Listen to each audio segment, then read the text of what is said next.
Right, you've got myself, DJ MV, DJ T, DJ Wongy, and our guest today is Sam Saint. Sam Saint, you're a DJ with us currently on Dance Party 247.club. Please give us a little bit of a bio in terms of who you are, what you are, and how you ended up with us, Motley Crue. So as the boys said, I'm Sam Saint. I've been in the music industry and DJing for 4 or 5 years now. Played a couple of venues across Essex and just outside of Essex. I actually come across Dance Party in lockdown, so obviously that was massive for me. I've been streaming with these guys for just over a month, I think now. Racked up 5 or 6 shows, and I'm still loving it. So yeah, that's me. Today we're going to talk about the emergence of this new phenomenon in 2020 and after lockdown of the DJ Virtual Festival. Has anyone seen any of these festivals that have been online recently? I think we should talk about first the Fatboy Slim one. Yes, mate. I watched that one. I watched a little bit of it. Sam, did you watch it? I didn't. I was unavailable for that. I didn't even know about it, mate, to be honest with you. Oh, you didn't? No, I didn't know. Fatboy Slim and Idris Elba did a in aid of Mind charity for mental health charity. They did a festival down at Fatboy Slim's kitchen, basically, wasn't it? Yeah, it's very professional. Well, he did have a crew of about 3 or 4 photographers and producers and such like. You caught a glimpse of them in the background now and then.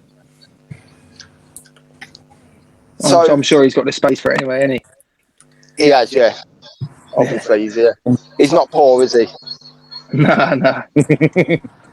Not at all. So,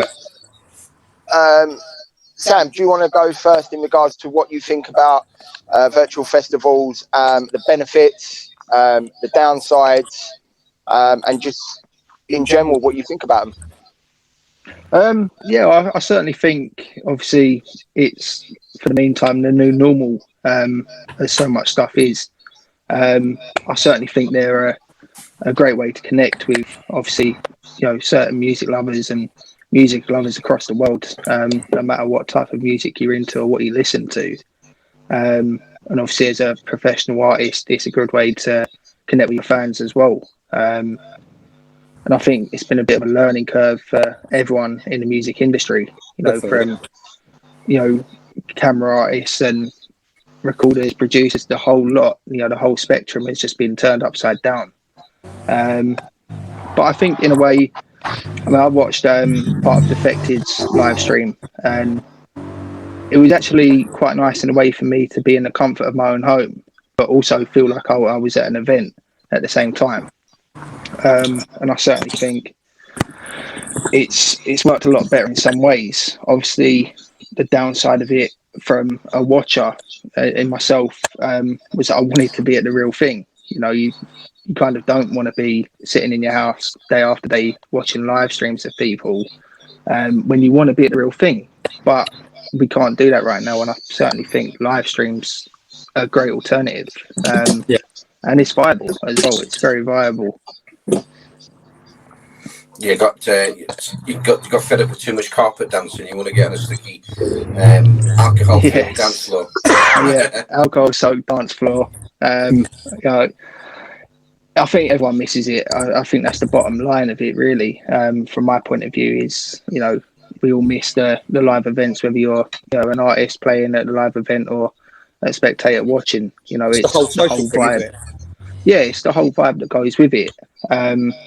But I certainly think that in a way we've learnt more about it through the months that we've been in lockdown and events have been cancelled than maybe what we would have if it hadn't have happened this way and things were different. So yeah, it's the positive and negative spin on it, but I don't think it's been too bad at all. A lot of the live streams that I've watched, people have got it right. They've found the right balance, I think, between a good mix of artists and not too much and everything. It's been pretty good across the board, really. If it weren't for lockdown, Sam, do you think that you would have found us? Because I don't think I would have. I think, for me, my personal situation was that I was working throughout lockdown anyway. So music became a distraction from my everyday life. Obviously, while I was working, if it had been the other way around and I either wasn't working or lockdown hadn't have happened, I don't think I'd have been, preoccupied with something else, which means that, I wouldn't have come across you guys. And obviously that's a massive thing out of lockdown. I think probably one of the best things to have come out of it for me. Was obviously we take that as a compliment. Oh, 100%. Yeah, take it as a compliment. But no, certainly, it was a massive thing for me throughout lockdown, finding you guys, and I'm pretty confident it wouldn't have happened otherwise. So, I guess you'd be getting your fix elsewhere, wouldn't you? In terms of live DJing, you wouldn't have had to go on the internet to play to some sort of audience or to find a community of other like-minded people. That those itches have been scratched in the real world, but now we're not quite in the real world anymore, are we? Certainly not as DJs anyway. No, I mean that's again, lockdown obviously across the world has affected loads of people, virtually everyone, and DJs, musicians are no different at all. So it's been good for me, obviously, purely because I have been doing a regular slot every week where I can reach out to people can reach out to me, and we can connect. Obviously, live gigs, I'd be doing that regularly, but obviously that hasn't happened. So it's been great to be able to do it in what feels the same way. Yeah, I mean it feels no different. Obviously some things are different, obviously, but the fundamentals of it, which is playing live music to people that want to be there and want to listen, that hasn't changed, and I don't think that ever will, no matter how we are broadcasting our music.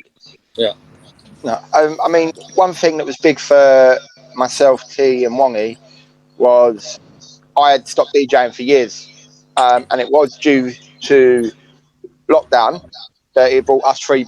Well, not us three, but Wongy lives down the road to me, and obviously I haven't spoken to T properly for what, 10 years, 12 we years? have spoken a couple of times in between.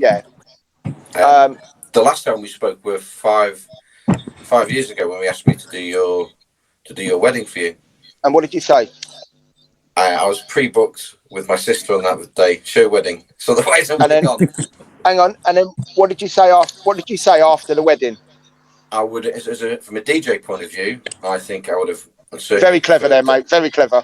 Preferred to have DJ'd down at yours. There was a band on before me at my sister's, and they took up the majority of the time. So I only had about an hour to play, and people were reaching to dance. So you're just trying to cram in sort of all the big hitters in an hour, and you just can't do it. And there's no rhythm and flow. And but obviously I enjoyed the day of the event for my sister. But in terms of a pure party atmosphere, and I know that I've been able to play some garage and probably done some mixing and all that kind of stuff.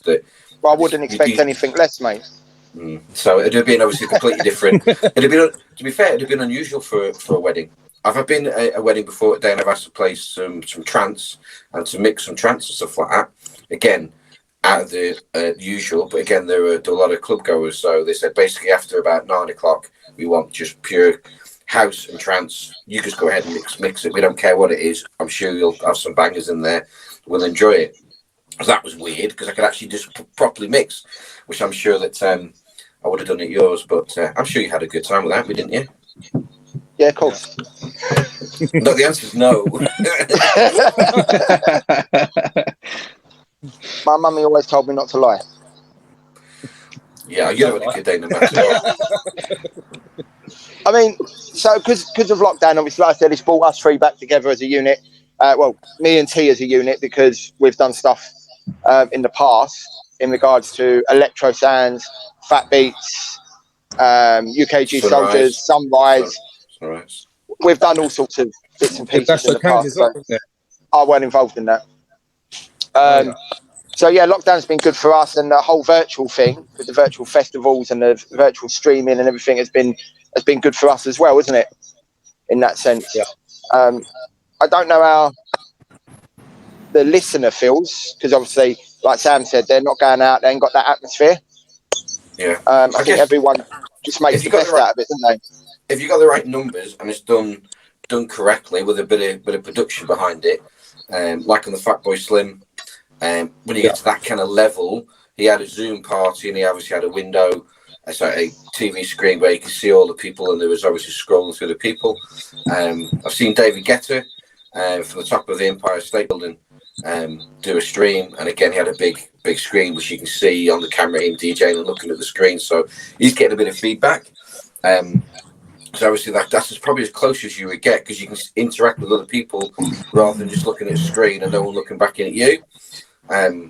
So I mean, Zoom's taken off anyway, isn't it, for all sorts of reasons, to keep people communicating. But yeah, I've seen that. We tried it. We did a virtual festival ourselves last weekend. So compared to what we've seen go off on Twitch, and Beatport have one almost every 2 or 3 times a week, they're doing some sort of virtual festival for somebody on their channel. What did we learn from the other end, the back end side of it? Nothing. We were awesome. We were the best. Simple as that. From our point of view, it weren't so much about the festival itself. It was more about making money for Mind, wasn't it? Yeah. That's what was more important. Obviously, the music side's good. We had people locked. We had consistent numbers. And I think the biggest thing that I learned personally was you need DJ after DJ after DJ. Continuous. That's what you need. You need that continuous rhythm of DJs all day. So what I took away from that was we need to do a bit more recruiting, Mr. Wongy. Yes. You get that almost vibe. Well, I suppose you get a busy vibe anyway if you've got 8 or 10 or 12 hours of back-to-back DJs. Yeah. Anyway, we tried to do it where we could have introduced between the DJs, which some of it went okay and some of it not so. I mean, it is live after all, live stream. Yeah, live never goes to plan, does it? Let's be honest. No, or even fact that people turn up on time. Because it's still building their own setup. Well, Mr. Wongy didn't get out of bed, did he? Don't blame it on me. Don't look at me from across the room. I can see you. He didn't get out of bed, so it put us about 20 minutes behind. So it was, you know, it fell on deaf ears anyway, because the DJ I was introducing couldn't hear me, so it made no difference anyway. It was like he started playing music and I went, okay, off you go. It's like you can't hear what I'm saying. all you could see was T walking up his garden path. Well, I only just made it by the skin of my teeth. Literally, I wasn't going to have the DJ set up till later on in the afternoon. So, being family orientated and things and chores to do, that I just got there with the skin of my teeth, and I knew it was going to be on the phone, done that way. Al fresco. I'll be honest though, it was a day that went very, very quickly. Yeah, very. Do you not think? I mean, I thought before you knew it, it was our turn to be on. And yeah, and the 5 hours that we streamed the Essex House Mafia, it went so quick. We done 4 hours, not 5. 4 hours, yeah, 4 hours. Yeah, that's why 5 ended up being like 4. Yeah.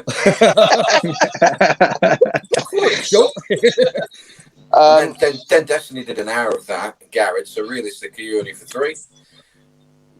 Yeah, but I was the best.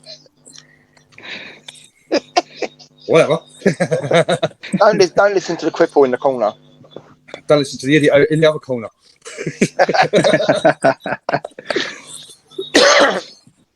but on the whole, I think it went really well. So what would we do? What would you do to be different than anyone else, and what would we do to improve? How could we get how as us as a small unit take on the big people like Fatboy Slim, Idris Elba? Obviously, you've got thousands of followers. We had 20,000 people on Facebook, and about 5,000 people on 4,000 people. Sorry, on Twitch. Do you know, I've come to the conclusion that when we do another one next year, everyone just comes to my house. All the DJs, everyone's here. Yeah. I think that the biggest problem, I think, when you look at Fatboy Slim and they're only doing their own thing, aren't they? They ain't going from one DJ to the next, to the next, to the next. Well, if you look at some of the ones on Bigfoot they've got different locations, and even then the transitions don't go smooth. No. People have been taken off. Paul Oakenfold did one towards the I don't know, probably in April, I think it was, end of April, something like that. And I thought it was quite funny that he had to step in early because somebody else's audio wasn't playing up, wasn't working, and then on the stream you couldn't hear what he was saying himself sometimes. So I thought that was quite funny. That but that just goes to show it don't matter what level you're at, things go wrong, and it doesn't matter how much you try. Yeah. Things will go wrong. When I say funny, I don't mean funny. I mean obviously sort of. I can relate to the awkward situation. Well, you look back on it, you may laugh and giggle, but at the time you are frustrated. It can be stressful and pushing it. I think his mic wasn't working. I think he didn't have his mic working, so he was just writing and putting things up. Yeah, but it was, didn't it? Yeah, music was all right, but I think just the mic wasn't working, and you have to obviously write everything. Information, that is. But that in itself just goes to show it doesn't matter what level you're at, how good you are. You can't control technology. You can't. Yeah. Because things will go wrong. How did you find it, Sam? Like the whole experience in yourself? Obviously, for me, obviously I joined you guys, a month or two ago, and one of the first things we spoke about was obviously the festival coming up and all that. So for me, it was a really, really long build up, and a lot of time to think about what music I want to play, the setup that I want to have.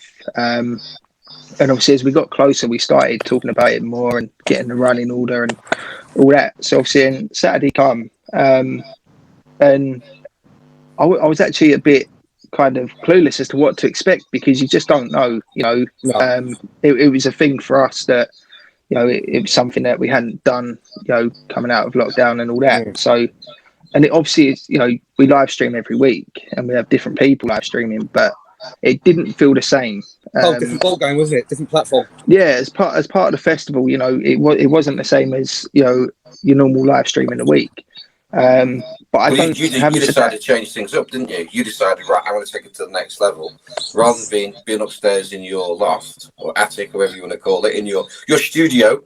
Yeah, and Fatboy Slim's his kitchen, which was the same as mine until I moved under the stairs where I am now. Only what you call the Harry Potter comments you can leave below. I'll understand. But yeah, like Envy, you had some people around. Obviously, did it in their marquee, which you can still see now. That's where they are in the background. They're still not taking it down. No, because we're supposed to have nice weather this week. Okay, but you decided to change it up, didn't you, Sam? You were right. Okay, I'm going to go al fresco as well and put it in the garden.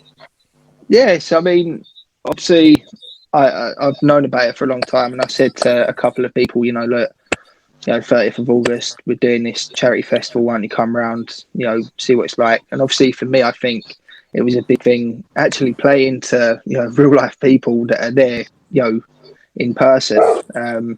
And that made it feel a bit different for me as well. But the whole outside setup, I can't really say what triggered it. Obviously, it was during the daytime, so any lights wouldn't have been as effective and stuff like that. And I kind of thought, well, Fred, shut up. Sorry. Why don't I? Why don't I try and make it feel like a festival here? You know, for my friends that come Yeah. around as well, and my family that were here. All socially Um, distanced. all socially distanced, of course, and Yeah, like me, Yeah, Destiny, and Wongy were.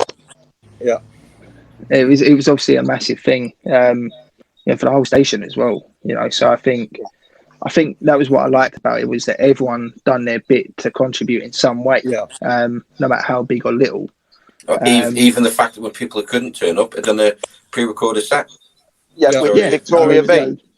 So respect. obviously, that was obviously. And she actually put quite a bit of work in, because that took 2.5 hours to produce an hour and 2 minutes worth of sets. First one she made a mistake. Second one she thought she recorded and she didn't, so she had to redo it again. I had to break it to her. I says, "No, I can't see it there." And sure, I'll do it again this afternoon. Yeah, so I mean, that just shows the level of work that went into planning it and getting it all done. So, yeah, I mean, from my point of view, I really enjoyed it. The festival was, it was a great day. Well, Across you all went those back on and did the individuals. after. You did the after party later on, and you had the lights going then. Yeah, so I've watched the stream back. I watched the festival one first. I actually watched that on the Monday, sorry. When I was absolutely shattered for the weekend. It was such a heavy weekend. Obviously, I had my Saturday night slot, and then Sunday afternoon, and Sunday after party. And I woke up Monday morning, and I was just. But I watched it back and started to watch the after party set. And again, I kind of remembered the feeling of it, and it just felt different. The lights were the same, the music, I know and I'm used to, I'm comfortable with it, but it just felt different. Vibe, wasn't it? Whole different vibe. Yeah, so I mean, Close without to giving, the good old days of being live, maybe. Actually, at DJing, or was it just a little bit different again? no, see, like the actual vibe of how I felt, when it was live, it felt the same. I was conscious that obviously there's listeners, and if I make a mistake, if I'm out of time, it's going to go live. Everyone's going to hear it, which is no different to any club night that I've done. But I think actually looking back now, I've had some time to reflect and watch it all back. I was actually a bit more conscious in a way that I really didn't want to make a mistake.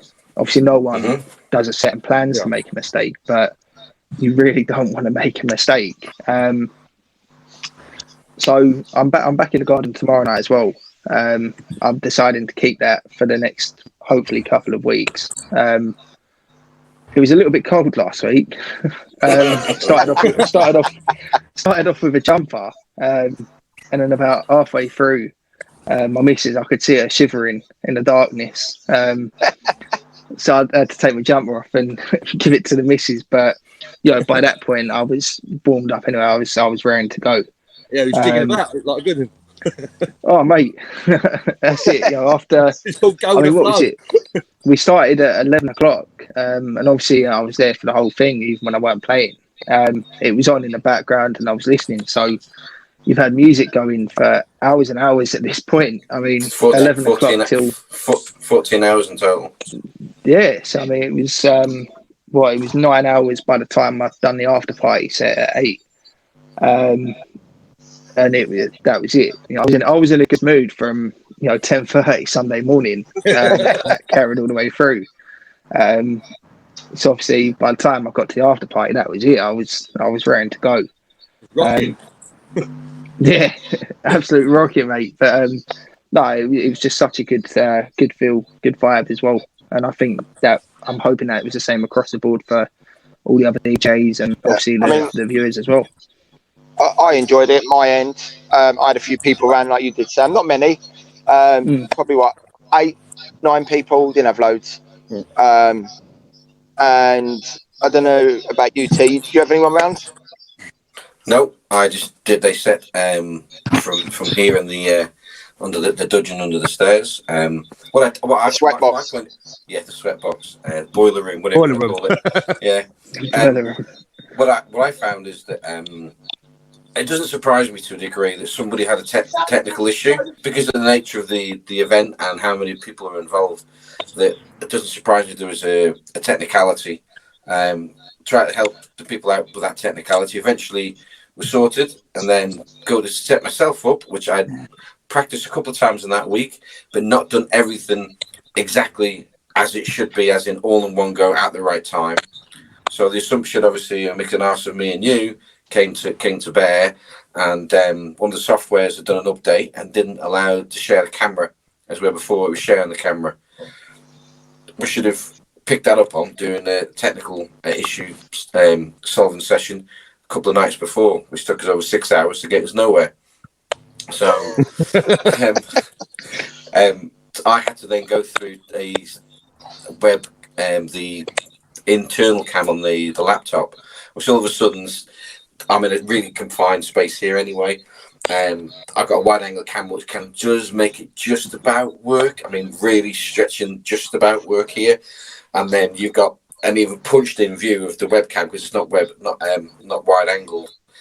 But I had to run with it because I had 20 minutes to spare. What am I going to do? So I had those kind of nightmares, and then trying to put Zoom on at the same time and then put that on Facebook. So I did an 80-minute set. So half my set was kind of doing that, and it came off Facebook, and I had to put it back on Facebook again. So I never really got the chance to sit back, relax, and enjoy the set I was doing, the music I was doing. Some of it I played before, some of it was new. But I hope the vibe came across as a bit more chilled Sunday afternoon vibe. And obviously, then you got your proper party, 4 hours of MV Destiny and Wongi. But yeah, I just couldn't quite myself get into it. Yeah, rather than I was just DJing and obviously reading any comments or any shouts or something like that. So I think the biggest problem that we found here was Wongi bought his computer, which caused untold amount of problems. Initially, at the beginning, yeah. No, not initially. It caused untold amount of problems. Well, that because was the technicality that I was trying to refer to. I know, and that's now why I'm now talking about the technicality. So he streams on that computer all the time. He brought it here, and then we have sound that is so low, it just sounded awful. And it took us, what, half hour, 40 minutes to work out that we had to turn the sound up on the computer? Change mixers. Tried everything. Yeah, change mixers a lot. We had two different mixers running everything. And that was only because, well, I say 6 hours the previous couple of nights. It was about I'll tell you exactly 3.5 hours with a DJ to try and get his video and audio sorted. Oh, yeah, so that one as well. That was obviously in view of them streaming on the Sunday as well. Yeah. But so yes, because of that, just about the same time as you were about to do it, I suggest looking on the computer's sound card. Because we've had issues with that before. Yeah. But so it shouldn't have done that, should it? All we've done is unplugged it, brought it here. It should never have done that. No, but again, you just don't know what. Thing is a lesson would be that anyone who does any streaming is just have a dedicated computer for that alone. Which is what I do. So, no other software whatsoever, Skype or any other thing that takes videos and cameras. Skype causes problems, massive problems. It did for audio back in the day. It used to hang on to your audio when you close it. Unless you go into the settings, it doesn't close and shut down. It just minimizes, so it's still holding on and using your camera or your audio. Okay. And then you go into something else that needs it, and it says it's been used by a different software. But it never tells you what. No, it never tells you what's using it. No, it's like a nightmare. It probably wouldn't know the software is not designed to do that. It just says I can't access it. So, but we actually had an issue in terms of the softwares we stream on. Must have done an update because we ran into incidents situation there that we had to navigate, which was just bad timing on our part in terms of that was just unfortunate, wasn't it? Yeah. Oh, and to top it off, yeah. How would this actually go ahead? I don't go to bed early typically. I have to go to bed a little bit early now because the kid's back at school.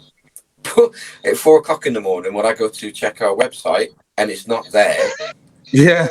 and I leave a message on our WhatsApp group to say to say that it's not there, and Wongy turns up and goes, oh, I can't get on it either, and I'm going, oh, okay. Because if Envy's awake, he's going to be having kittens right now because what hair he's got left is going to be gone. I was actually in bed that day. I was actually in bed. I went to bed early that day.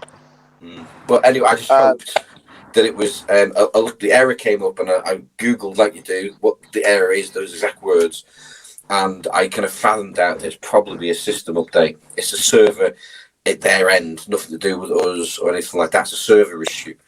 So I'd hoped it was just somebody doing some maintenance, which it was there 8-9 o'clock in the morning, so we were good.